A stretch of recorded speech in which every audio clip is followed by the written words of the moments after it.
Namaskar, this is Firstpost and you're watching Vantage with me, Palki Sharma.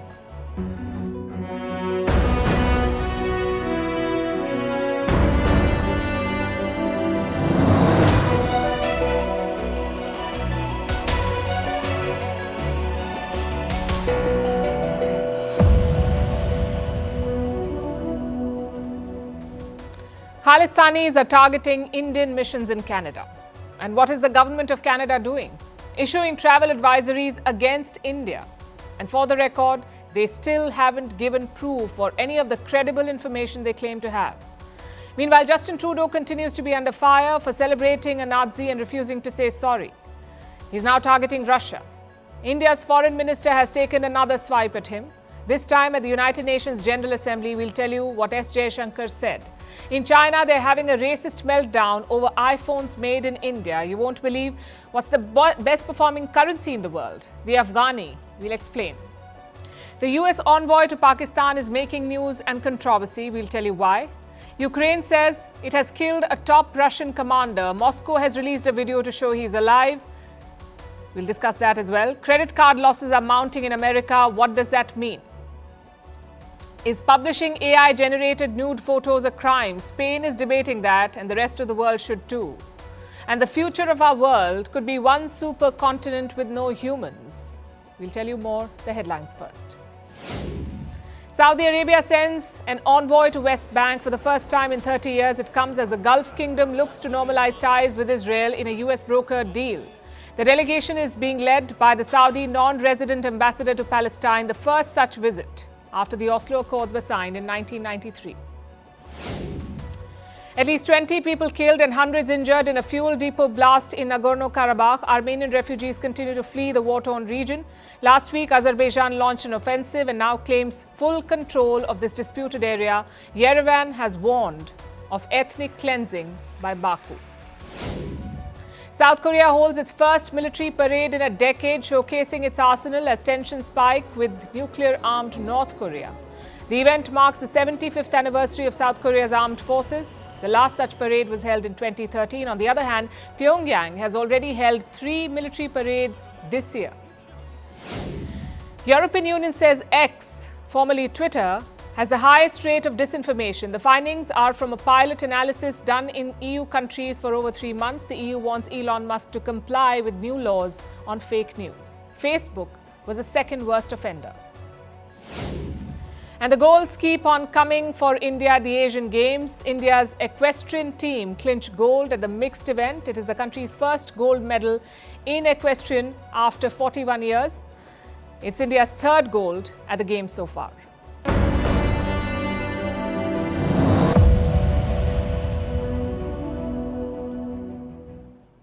Trudeau versus India. It's going from bad to worse. Khalistanis are targeting Indian missions in Canada. They're holding violent protests. But guess who's issued a travel advisory? The government of Canada. It says Canadians in India must exercise caution. Against what? Protests, apparently. There are none on the streets yet in India. So what's the basis of this assessment? Social media posts, apparently. They fear protests. And this is incredible. So much fuss about a perceived threat when Indians in Canada face an actual security threat. The pictures tell the story. This happened yesterday in multiple Canadian cities. Khalistanis targeted Indian missions. In Toronto, they burnt the Indian flag. In Ottawa, they gathered outside the Indian High Commission. The organizers are a group called Sikhs for Justice, SFJ. It's a terrorist group. It is ramping up its efforts. It has launched a campaign. Do you know what it's called? Death to India. That's what they call their campaign, Death to India. Guess who's leading this campaign? This man, Gurpatwant Singh Pannu, a designated terrorist in India. His Indian properties were seized over the weekend, and this is Pannu's response. More threats. He says Indian missions in Canada are quote-unquote terror houses. And Pannu wants Ottawa to shut them down. This is an obvious security threat. Has Justin Trudeau condemned it? Has he made any commitment to keeping Indian missions safe? As of this evening, he hasn't spoken about it. All that Canada has done is put some barricades and deploy some security personnel outside Indian missions. Last week, New Delhi had escalated the matter. It was concerned about the security of Indian missions and diplomats. They've been receiving security threats, so much so that they're not in a position to discharge their duties anymore, and that is the reason why visa services to Canadians have been cancelled. But 5 days later, more threats are being made. We have some unconfirmed reports. They say Khalistanis are threatening the Hindu community in Canada. Some temples in Canada have been vandalized.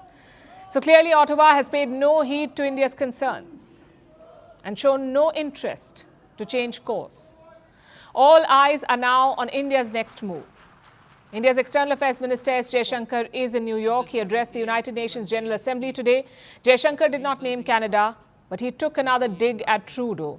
He said political convenience should not determine response to terrorism. Listen in. The days when a few nations set the agenda and expected others to fall in line are over. But for all the talk, it is still a few nations who shape the agenda and seek to define the norms. This cannot go on indefinitely, nor will it go unchallenged. And for a start, that means ensuring that rule makers do not subjugate rule takers. After all, rules will work only when they apply equally to all. The power of markets should not be utilized to steer food and energy from the needy to the wealthy. Nor must we countenance that political convenience determines responses to terrorism, extremism, and violence. Similarly, respect for territorial integrity and non-interference in internal affairs cannot be exercises in cherry-picking. When reality departs from the rhetoric, we must have the courage to call it out. Political convenience should not determine response to terrorism. That is a direct message to Canada. Back in New Delhi, India is intensifying pressure on Khalistanis. It is going after them. And the manhunt has gone global. Today, the Interpol issued a red corner notice. This is against a man called Karanveer Singh. He's a Khalistani, a member of Babbar Khalsa International. Just like Sikhs for Justice, Babbar Khalsa is a terrorist group. It is one of the oldest pro-Khalistan organizations in existence. It has carried out many attacks. The most prominent one was the bombing of Air India 182, better known as the Kanishka bombing. It happened in 1985. Babbar Khalsa was behind it. They had planted a bomb on the plane. The plane blew up mid-air. This attack killed 329 people on board. More than 260 of them were Canadians. More than 260 victims were Canadians. 24 were Indians. That was a dark period. The terrorist group has weakened considerably since, but it is still active on foreign shores in countries like the US and Canada and regions like the European Union. Babbar Khalsa remains active. And Karanveer Singh is one of its members. He is wanted in India and he faces some serious charges like criminal conspiracy, murder, and raising funds for terrorist acts. And where is this man right now? Most likely in Pakistan. India wants to catch him, hence the red corner notice. This notice is a form of request. 195 countries are Interpol members. All of them get a red corner notice when it's issued. Pakistan is on this list. This notice basically asks all the member countries to detain the person in question. This one, like I said, is against a Babbar Khalsa member. Babbar Khalsa has links with a group called the Khalistan Tiger Force, KTF.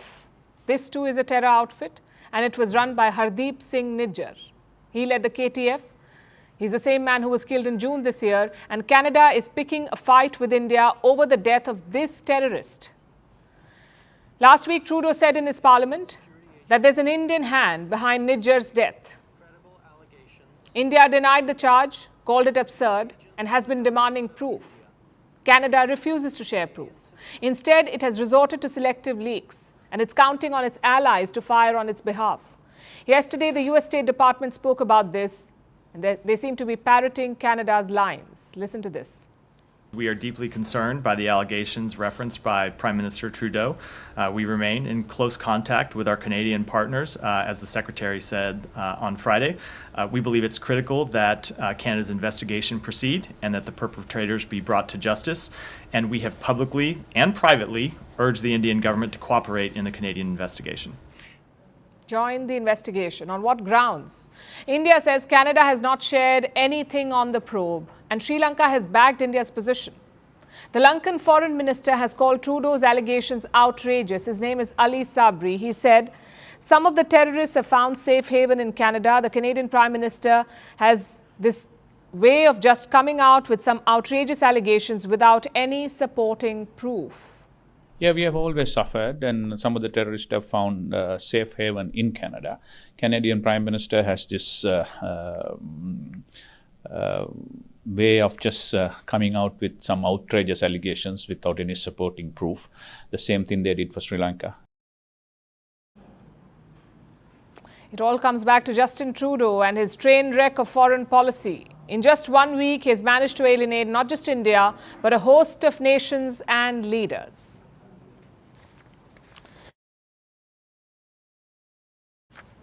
Trudeau is limping from one controversy to the next. The latest one was on Friday. Canada was hosting Ukrainian President Zelensky. Justin Trudeau welcomed him to Parliament. What happened next turned out to be a major embarrassment. The House Speaker announced that a Ukrainian war hero was in the gallery, a veteran who fought in the Second World War. The whole Parliament gave him a standing ovation. Zelensky was pumped. Trudeau was all smiles. It was supposed to be a moment for the history books. Instead, it blew up on Trudeau's face. Because turns out, the Ukrainian veteran fought on the wrong side. He was a Nazi soldier. As far as mistakes go, it was a huge one. But whose mistake was it? Trudeau's office was quick to point fingers. Listen to their statement. This is what they've said. No advance notice was provided to the Prime Minister's office nor the Ukrainian delegation about the invitation or the recognition. In other words, not my fault, blame the Speaker. Well, the Speaker did apologize to Parliament, but Canada's opposition is not happy. They want Prime Minister Justin Trudeau to take responsibility. Listen in. It is the Prime Minister whose government is responsible for both security and diplomatic vetting of everyone that comes in close proximity of a foreign leader on Canadian soil, particularly a foreign leader who is at war. The government has now admitted that they vetted everyone who was in attendance that day. Will the Prime Minister apologize for having vetted this individual and letting him come anyway? That's a direct accusation. And how did Prime Minister Trudeau respond? He did not, because he wasn't even there. That's right. The Canadian Prime Minister was not in Parliament. Not a biggie, though. It's not like there's a major diplomatic crisis in Canada. And this is classic Justin Trudeau. Keep shifting the blame. He's yet to apologize for celebrating a Nazi soldier. Instead, he's directing his anger at Russia.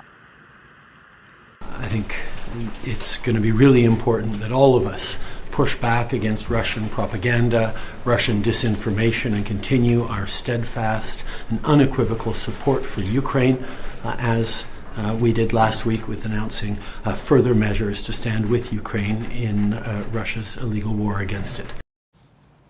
Talk about twisting the narrative. Russia is accusing Ukraine of protecting Nazis. They say this war is to denazify Ukraine. And what does Canada do? Make Zelensky give a standing ovation to a Nazi soldier. Of course, Russia will weaponize this. Any country would. But it's not just Russia. Poland is asking Justin Trudeau to apologize. So are Jewish organizations around the world. You see, it's easy to talk about propaganda and disinformation, but the fact is, Trudeau's government organized this disaster. Maybe it was the Speaker. Maybe it was someone in the Prime Minister's office. But in the end, the buck stops with him. So why hasn't Justin Trudeau apologized? It's not like he has a problem saying sorry. In fact, Trudeau is something of an apology expert. He has issued 10 public apologies since taking office. 10. Most of them are not for his mistakes, though. They are for mistakes from Canada's past, like turning away migrants in the 20th century, or the killing of Indigenous children, or the persecution of Canada's LGBT community. These apologies did not hurt Trudeau. They boosted his popularity. They made him the darling of political correctness, the prince of woke.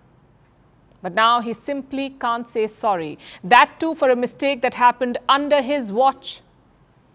It sums up Trudeau's foreign policy. He did something similar in 2018 as well. Trudeau was on a trip to India. His team invited a convicted Khalistani assassin to dinner. A man who tried to kill an Indian minister, he was invited to dinner. Guess what Trudeau did? He did cancel the invite, but he also quickly shifted the blame. Listen to his statement from then. The individual in question should have never received an invitation. The person and department responsible will take full responsibility for his actions. And they did.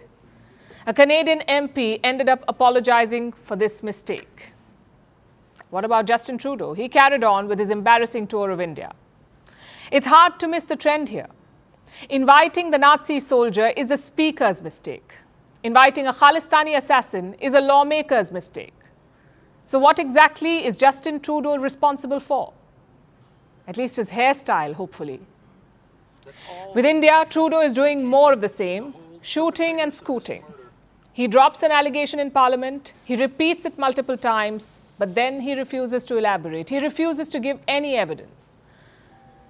We don't know how Canada's investigation will end. We also don't know what evidence they have, if any. But we can be sure of one thing. If Canada is unable to prove the claims, don't expect an apology.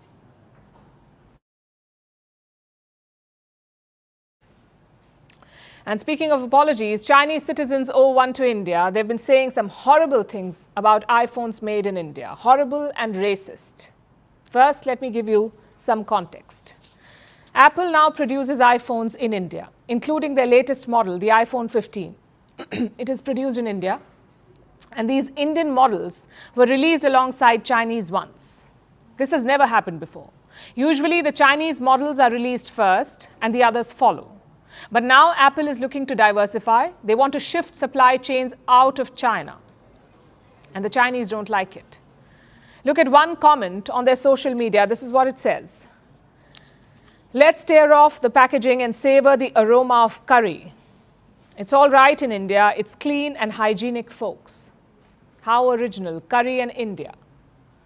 There is a lot of fake news circulating about Indian iPhones. Some say they won't be sold in Europe, that made in India iPhones failed European quality checks, so the Chinese ones had to be sent instead.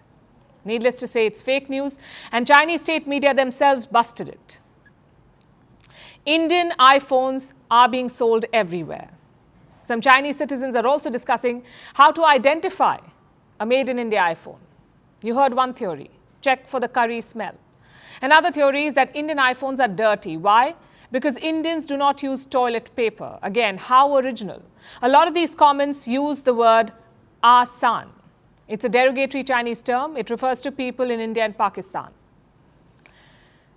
What does this racist meltdown really tell you? A number of things. For starters, it's a case of anxiety and bitterness in China. China prided itself as the maker of iPhones. A bit strange for the slayer of everything Western. But let's ignore that hypocrisy for a bit. Chinese factories make up 90% of all iPhones, 90%, and Indian factories just about 7%. But Apple is planning to scale things up. Right now, their output from India is $7 billion. The plan is to reach $40 billion in 5 years.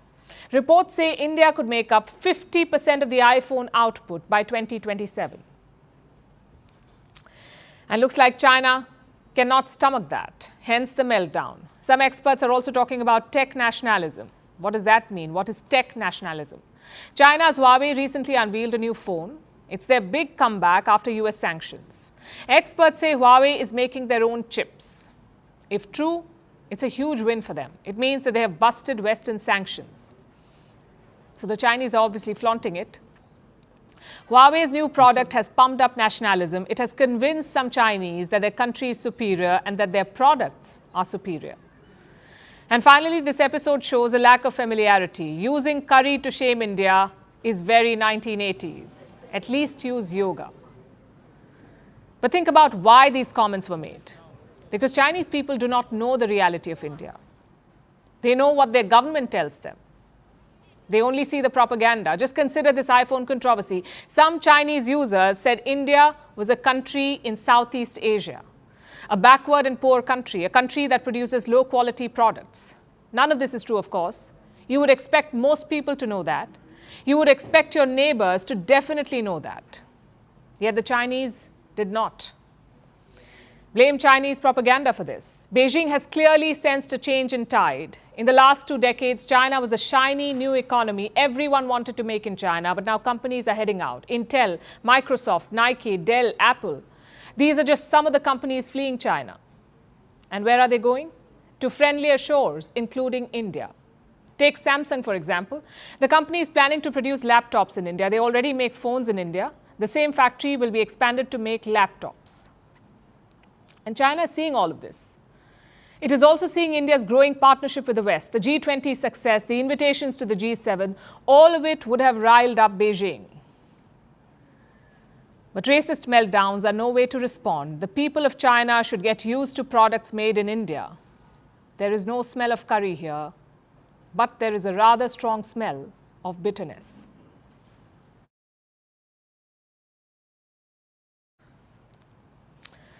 I have a question for you now. What is the world's best performing currency right now? Your first guess might be the US dollar, perhaps the euro, Japan's yen, even the British pound. But let me tell you, all of these currencies are being outshadowed by this one, the Afghani. It's the currency of Afghanistan, the Afghani, and it's the top performer right now. The Afghani has beaten all other currencies. Its value shot up in the month of July, and since then it has grown by 9%. This is against the US dollar, and this makes the Afghani the best performing currency in this quarter. What about this year? Not too bad.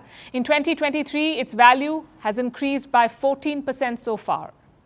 The Afghani ranks third in the pecking order, right behind Colombia's peso and the Sri Lankan rupee. Now let's take a closer look at these numbers. After the Taliban's return, the Afghani had collapsed. At the time, $1 got you about 104 Afghanis. And what's the value today? $1 is worth about 78 Afghanis, so it's better than the Indian rupee. The currency has made a significant recovery. And how did this happen? Did the Taliban take a crash course in macroeconomics? Well, certainly not. But when they seized power, they wanted to control the Afghani too. They wanted to control the currency, so they came up with some rules. The Taliban announced a ban on the US dollar and the Pakistani rupee. Locals were not allowed to use them, and transacting in these currencies was banned. In 2021, all foreign currencies were declared illegal in Afghanistan. So now the Afghani is the only option for the people there. If you want to buy something from the local markets, that's what you use, the local currency. Earlier this year, more restrictions kicked in. The Taliban once again targeted the US dollar. They imposed an export cap. People leaving Afghanistan could only take a certain amount of dollars with them, and the restrictions were very specific. If you're crossing by the land border, you could take up to $500, 500 US dollars. If you're flying out of an airport, you could carry up to 5,000 US dollars. These new rules apply to online trading as well. In 2022, the Taliban banned online forex trading. And you have to hear the reason for this. The Taliban said forex trading is against Islam. Full marks for creativity. At this rate, the Taliban could give China's Communist Party a run for their money. And they did not stop at the statement, by the way. They released a video to drive home the point. It was shared by Afghanistan's Reserve Bank. It showed two men in a boxing gym. While throwing punches, they're discussing forex trading and how it's against the Muslim faith. That's what they're discussing here. Now, these decisions had a ripple effect. Foreign currencies became scarce in Afghanistan. Their circulation dried up, and people started using the Afghani, which is why its value is increasing. So this is not some masterstroke. The surge will plateau. And it doesn't change the fact that Afghanistan's economic situation is dire. There is rampant unemployment. 2/3 of the households here cannot make ends meet. And the Taliban is in no position to help. It doesn't have a lot of money to start with. How do they run the economy? Mostly through economic aid. The United Nations has tried to help since the end of 2021 for a period of 18 months. Aircraft carrying large stacks of cash were sent to Afghanistan. Do you know how often these deliveries were made? Nearly every week. And how much money did the Taliban get? We don't have an exact number, but going by some claims, the UN delivered up to $40 million every week to Kabul. Why was this money transported in planes? Because the banks cannot do it. Afghanistan cannot access the global banking system, which is why the cash is moved in planes. And what did the Taliban do with this money? Once it was transported to Kabul, the dollars were converted into the Afghani, that's the currency of Afghanistan, and then it is released into the market. So you could say the UN also had a hand in propping up the Afghani. In a way, they're supplying US dollars and buying Afghanis in exchange.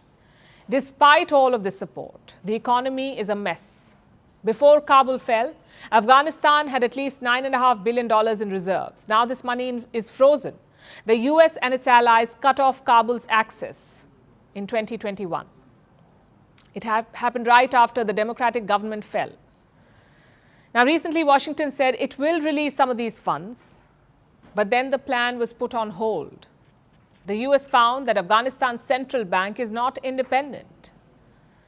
Washington had concerns. It feared that the money could end up in wrong hands, that there are no checks and balances, anti-money laundering controls, or safeguards against terror financing. This should not be surprising. After all, a terror group is running this country. What else did the US expect? So the Taliban will keep asking for more aid while millions of Afghans continue to suffer.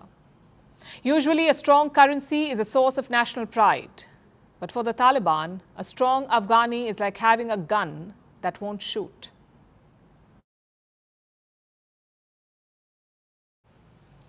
So the Taliban has the best performing currency. Strange indeed, but that's the world of politics for you. Surprises are always around the corner. There's one in Pakistan. The US ambassador to Pakistan was on a touring spree. And where did he go? All controversial places. First Gwadar in Balochistan and then Gilgit-Baltistan. The first visit was announced by the US Embassy in Pakistan. The second one was not. And for good reason. Gilgit-Baltistan is part of Pakistan-occupied Kashmir. New Delhi considers it to be Indian territory. So why did the US ambassador go there? We'll get to it, but first let's deal with the ambassador's first trip, Gwadar in Balochistan. You should know two things about this place. One is its location, right at the entrance of the Strait of Hormuz. And this strait is very important. Around 20 to 30% of global oil supply flows through here. So Gwadar is strategically located. That's point number one. And two, it is China's fiefdom. The Gwadar port is a key part of China's investments in Pakistan. It's the heart of CPEC. That's the China-Pakistan Economic Corridor, CPEC. The US is wary of this project. Last year, the Pentagon had a worrying assessment. They said Gwadar could eventually host Chinese soldiers. So why did the US ambassador visit such a place? On paper, it's all innocent. The visit was aimed at boosting trade and investments, also providing humanitarian assistance to the people of Balochistan, but that is the diplomatic cover. What is the real reason? The US statement does confirm the ambassador visited this port. They confirm that.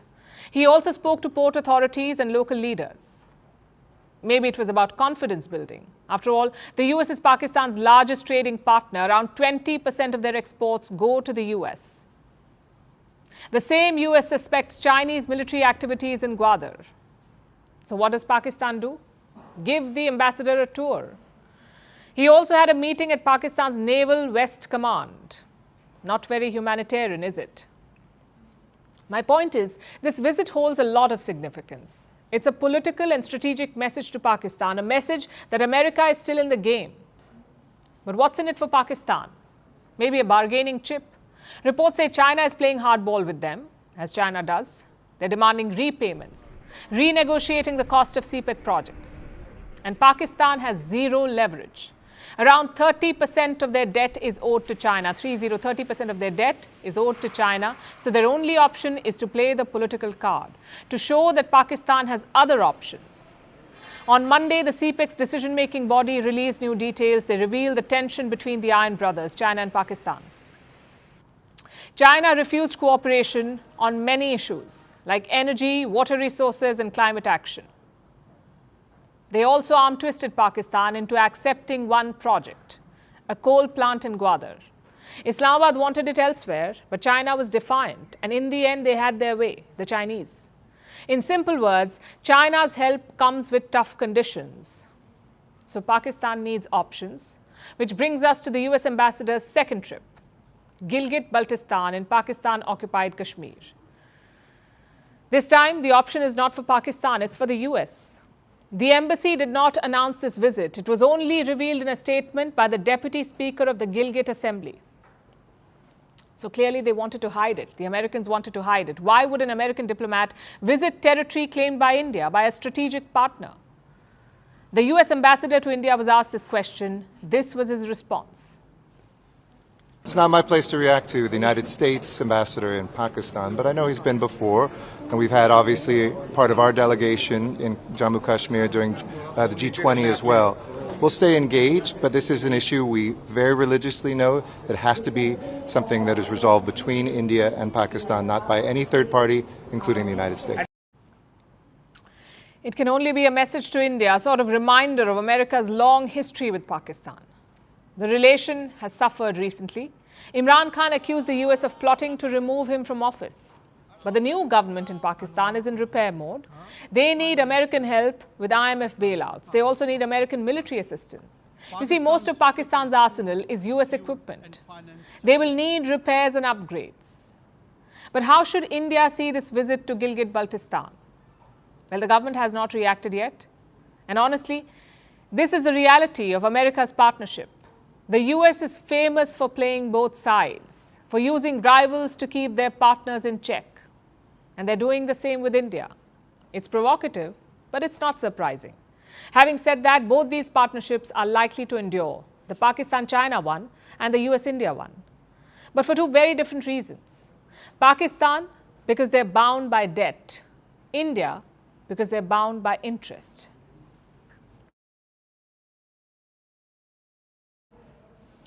Now let's turn our attention to the war in Ukraine. Yesterday, Kiev announced a high-profile scalp, a Russian commander. Ukraine said they'd killed the commander of Russia's Black Sea Fleet. His name is Viktor Sokolov. He led this fleet based in the Crimean Peninsula. Now, this fleet is Russia's most battle-hardened naval force. It is key to Moscow's dominance of the Black Sea. Taking down its commander would have been a great prize. And Kiev said it did it. But this is war, and every claim should be taken with a large pinch of salt. Initially, Russia refused to comment on this announcement, but today they released a video that completely rubbishes Ukraine's claims. Here's a report.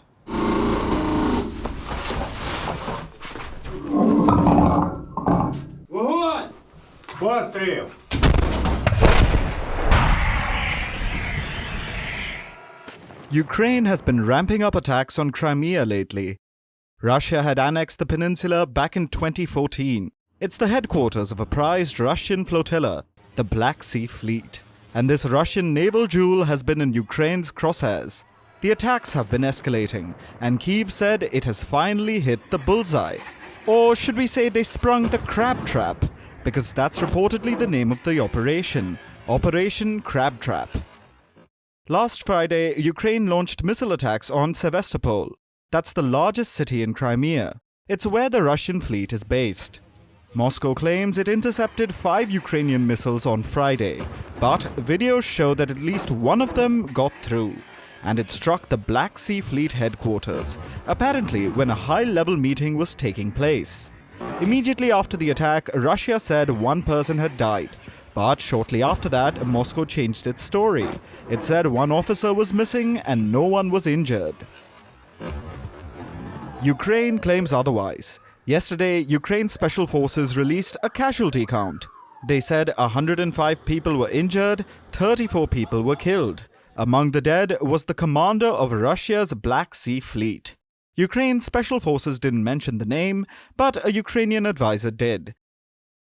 Ukraine claimed to have killed Vice Admiral Viktor Sokolov. Sokolov is a grizzled naval veteran. Between 2013 and 2020, he was deputy commander of Russia's Northern Fleet. Then he became Russia's Naval Academy chief, almost a retirement posting. But last August, Moscow decided they needed him back at the front lines. Sokolov was given command of Russia's Black Sea Fleet. This was at a time when Ukraine had turned its guns on Crimea. Sokolov was brought in to stabilize the situation, and Ukraine wanted him out of the way. Kyiv thought it got rid of this veteran on Friday, or they wanted us to believe it anyway. After all, both Ukraine and Russia have been known to exaggerate their battlefield reports. So, whether it was by accident or design, Ukraine said Sokolov was dead. The Russian Defense Ministry did not confirm nor deny the news, but they soon released this video. Sokolov is shown alive and well. He was attending a video call with Russia's Defense Minister Sergei Shoigu. To add insult to injury, Shoigu taunted Ukraine in the video.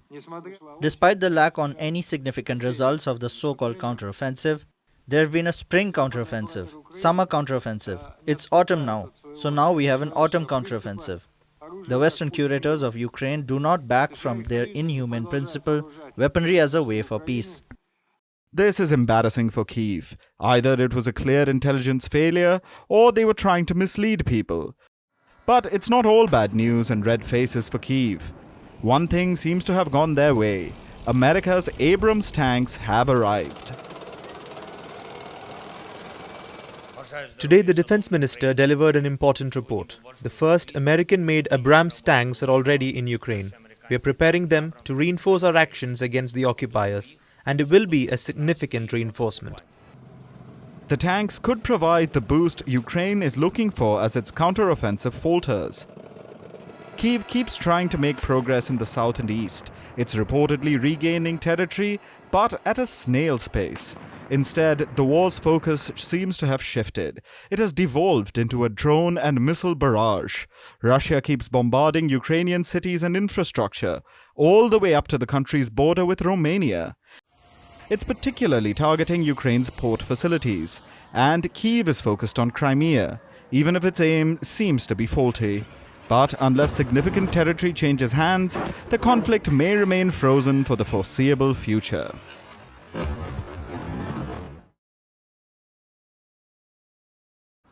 Do you use a credit card? If you do you know what's the number one rule of using it? Always pay your bills on time. Do not accumulate debt or interest charges. Pay your bill on time. That's the only rule. But what happens when you can't pay the bills? What happens when the debt keeps mounting? Ask the United States of America. They're grappling with the problem as we speak. Credit card companies in the US are raking up losses. They're rising at the fastest pace since 2008. That's the year of the last major financial crisis, 2008. So losses of that level are significant. To understand why, we must answer three basic questions. What exactly are credit card losses? Why are Americans so in debt? And is this an indication of a bigger economic phenomenon? Let's answer them one by one. First of all, what are credit card losses? These losses happen when a borrower fails to repay the debt, as simple as that. Imagine you have a credit card, you paid for something using it, but now you don't have the money to repay this debt. You don't have assets at the bank or that the company can seize. So they write it off. That's what a credit card loss is. And in the United States, it is rising at a record rate. Look at the numbers. Currently, credit card losses stand at 3.63%. Goldman Sachs expects them to rise to almost 5%. The peak is expected late next year or early 2025. On the other hand, America's credit debt is also at a record high. In August, it surpassed $1 trillion. $1 trillion of credit debt. It's a huge milestone, but not a desirable one. In 2022, an average American had around $5,900 in credit card debt. That number has now gone up to $6,500. So clearly, a record number of Americans are borrowing, which brings us to our second question. Why are they unable to pay this debt? The answer is inflation. It's a big problem across the globe, and America is no different. Cost of living is at a record high. It has eroded the purchasing power of people. And when that happens, some people turn to credit to maintain a particular standard of living or to meet sudden, unexpected expenses. They take credit. But a high reliance on credit cards also means that people will borrow more. They accumulate debt. Then there's interest rates. In the last 1 year, the US Federal Reserve has hiked interest rates multiple times, which means credit card interest rates also went up. So people had more debt, and they also had to pay a higher interest on it. The result was this: a record number of defaults. More and more people were unable to pay off their debt. Now here's something else you should know. Financial institutions carry such debt as assets on their balance sheets. They want more people to borrow. It works for them. They make money off it. But when these borrowers fail to pay back, the assets lose value. So they're written off, and this leads to losses. And when these losses become too high, regulators intervene. They make it harder for people to borrow money. But this measure is a double-edged sword. It can protect consumers and companies, but it can also stifle economic growth. Which brings us to the last question. Is this trend an indication of something bigger? Credit card losses are usually a worrying trend. They're associated with the financial crisis, like a recession. It's very rare to see such losses piling up at this rate, especially when an economy is not in recession. What does it say about the United States? Is a recession coming? Well, as of today, there are signs of resilience. Inflation has cooled off. The economic outlook is better, but it's still a long road ahead. Interest rates are at a 20-year high. So even if the US averts a recession this year, it's hard to say what the case will be in 2024. It could be a recession or a soft landing. And neither sounds good, especially in an election year.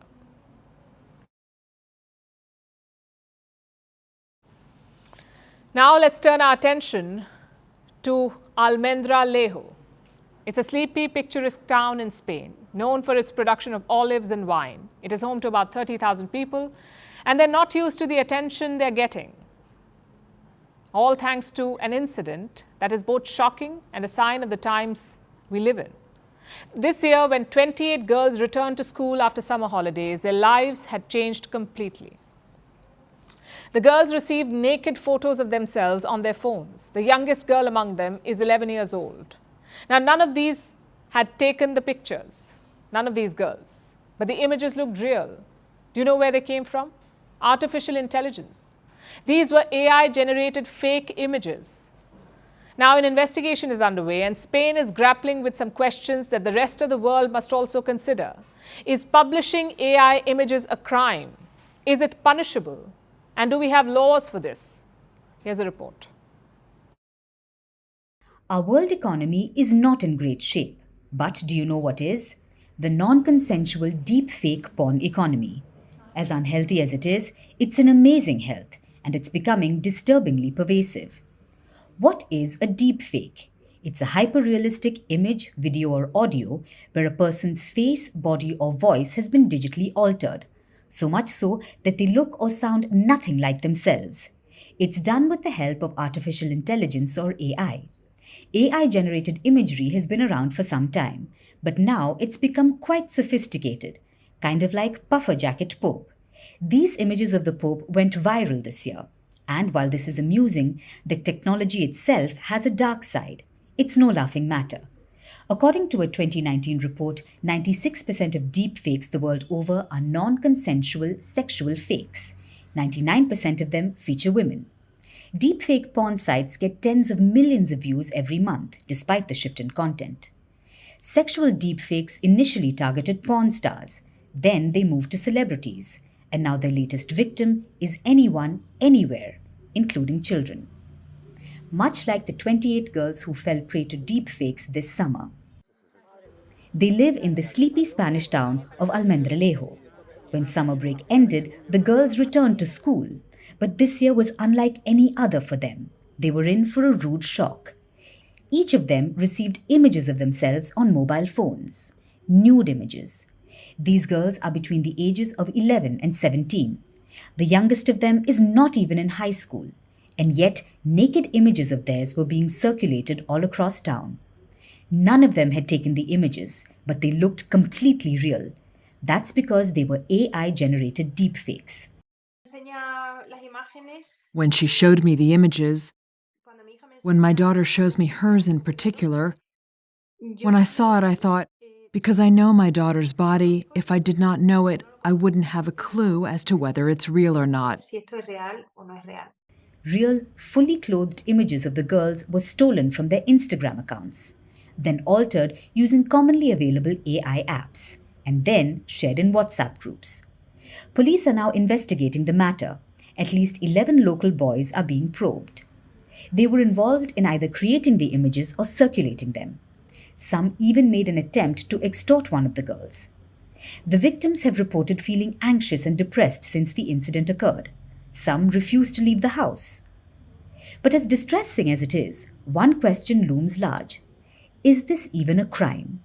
The answer may seem obvious, but it isn't that simple. Thanks to the Spanish law, which doesn't have clear rules against deepfakes. According to the legal framework, deepfake images are AI generated, meaning they aren't real. So the actual privacy of the victim is not affected. But that's a questionable claim. Experts say this law is outdated. The nudity may not be real, but the distress it causes most certainly is. Sexual deepfakes have become the reality of our times, so it's appalling that the law is one step behind. What we have to deal with now is essentially to see what responsibility the people who have participated in creating and distributing these images have, and also to see how to prevent further victimization and further dissemination of these images, which is another issue too. While this is important, it also screams complacency. How many lives are going to get ruined before politicians sit up? When will policymakers start taking this seriously? Your guess is as good as ours.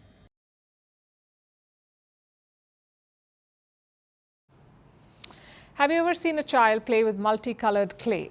They usually want to create a masterpiece with it, be it a castle or a monster or even pizza. They start strong, but eventually their patience runs out. In most cases it does. That's when their temper rises and they squish their creation. What's the result? One giant chaotic mold of harlequin clay. No one can tell where the red ends and the blue begins. And that's probably the future of our planet. Our world's temperature is rising too. It is getting warmer. Reports say in the distant future, this will force, in fact, all the continents to merge into one. So we'll have one supercontinent. It may sound cool, but it could wipe out all humans and mammals. On that alarming note, here's a report. Mammals have been the world's greatest evolutionary success story. This is an undisputed fact. It's been 250 million years since reptile-like animals evolved into mammals. Today it sounds a little jarring, maybe because it reminds us of a middle school science lesson, or because it sounds downright weird. But either way, mammals have come a long way, exactly halfway to be specific, and now they have only another 250 million years left. At least that's what a team of scientists is predicting. They tried to understand our future world, and they say a mass extinction is due in the distant future. Why? Thanks to global heating. The Earth is warming up. Eventually, the planet's climate will turn deadly. It'll receive a triple whammy from a brighter sun, increase in carbon dioxide, and a change in geography of the continents, with the latter weighing most heavily. Over time, all the continents we know today will merge together.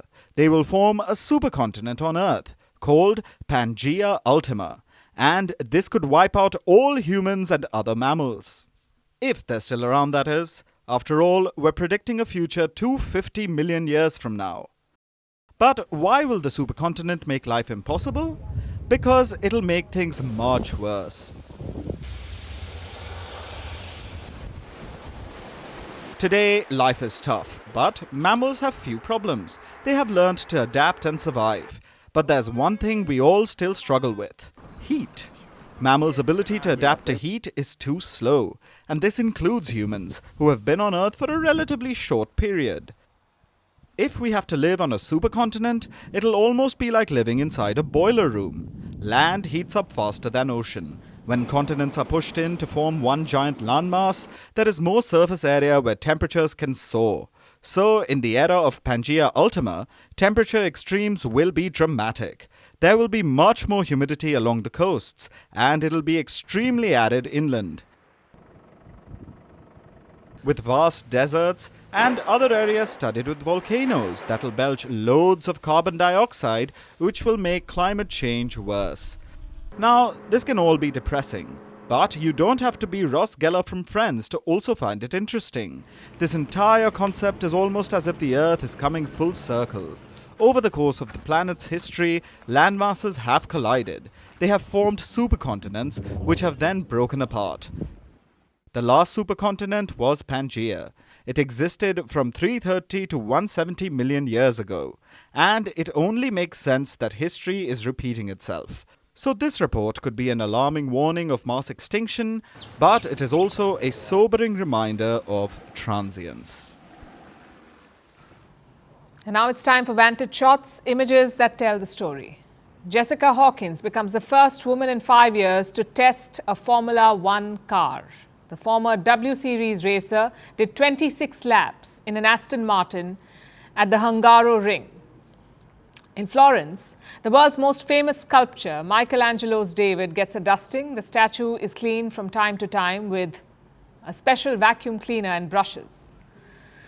And a rare Dumbo octopus was spotted by scientists during a deep-sea dive. Finally, we're taking you back in history. On this day in 1960, the US presidential debate was broadcast on TV for the first time. It pitted Democratic nominee John F. Kennedy against Republican Vice President Richard Nixon. Nixon was recovering from a hospital visit and he refused any makeup. He sweated profusely throughout the debate. The 70 million viewers focused on what they saw and not on what they heard. Kennedy ended up winning the election. We're leaving you with that. Thanks for watching. We'll see you tomorrow.